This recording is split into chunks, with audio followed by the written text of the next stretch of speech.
Namaste and welcome. I am Pratim Ranjan Bose and you are listening to my podcast Perspective. In this episode, I'll share my views on the recent arbitral award allowing Tata Motors to recover huge penalty from the Indian state of West Bengal for capital loss towards the scrapped Tata Nano automobile manufacturing facility. The award will go a long way in ensuring the safety and security of investment and business deals in India. From forcible acquisition of private assets and chasing out foreign investors during the 1970s to imposition of retrospective tax in 2012, India created many bad precedents to unnerve global investors. However, the Tata Singur episode crossed all limits and became an inspiration to anarchic forces. A newly built automobile factory, along with scores of ancillaries, were forced to relocate from West Bengal to Gujarat and suffer major losses. The arbitral award is too little for the monumental loss. However, it should serve as a strong lesson for states to not to give in to anarchic or populist interests and honor investment decisions. The award will also bolster the international confidence on the Indian legal system in delivering justice to investors.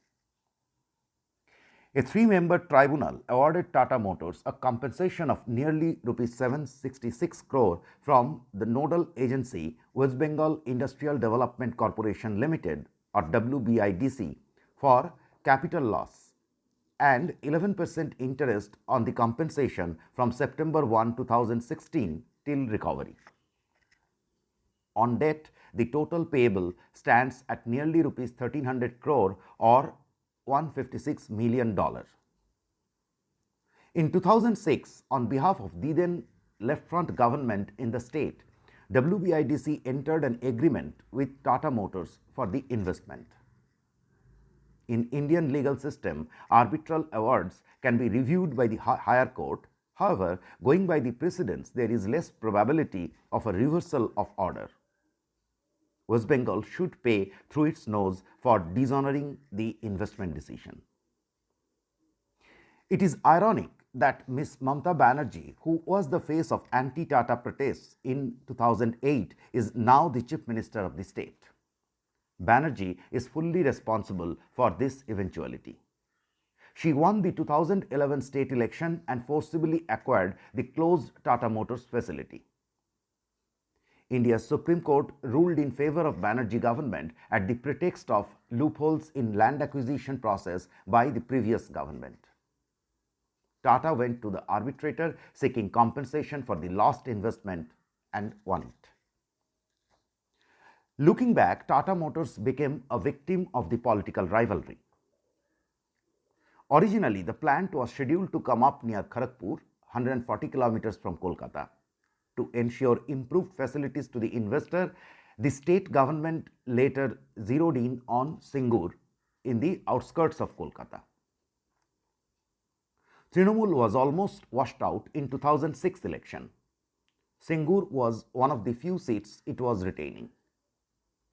As the state government went for land acquisition in 2006, Banerjee took to protests for her political resurrection. However, the protests at Singur fizzled out in no time, as the region saw massive economic prosperity for the next 2 years. From involving women self-help groups in supplying food and sourcing raw materials from local contractors to training local youth in automobile engineering, Tata Motors made a robust plan for inclusive growth of the region. The house rent and land prices had shot up in a 20 to 30 kilometer radius of Singur. Majority landowners were happy with the compensation. The trouble cropped up in compensating the sharecroppers and landless laborers. The communist Jyoti Basu government that ruled West Bengal during 1977 and 2000 built a rural support base by giving tilting rights to sharecroppers and unionizing the landless laborers. This section was not happy with the land acquisition. The opportunity was used by the Maoists or ultra-leftists who had announced their strong presence in the state through a bomb blast near the proposed Jindal Steel project site in West Midnapur in 2006.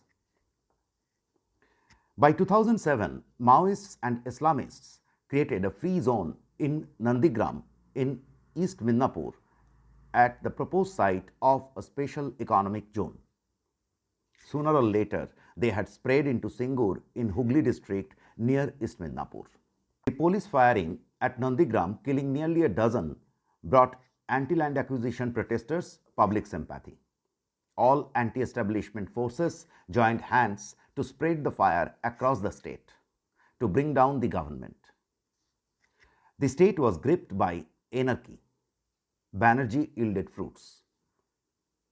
By Maoist admission, they created ground for Trinamool to lead protests in Singur in 2008. In the end, both the state government and Tatas tried level best to reason Banerjee. Compensation was hiked, offers were made to return a portion of the 997-acre acquired land. But as Ratan Tata famously said, Banerjee pulled the trigger. She promised to make Singur Tata Nano site a farmland again. Today, it is a wasteland. West Bengal has been poor. It is now first getting poorer in relative sense of the term. The neighboring Odisha industrialized heavily over the last 2 decades and has recently taken over West Bengal in per capita income. Thank you for listening to Perspective. If you like this episode, please share and subscribe. See you next week. फिर मिलेंगे.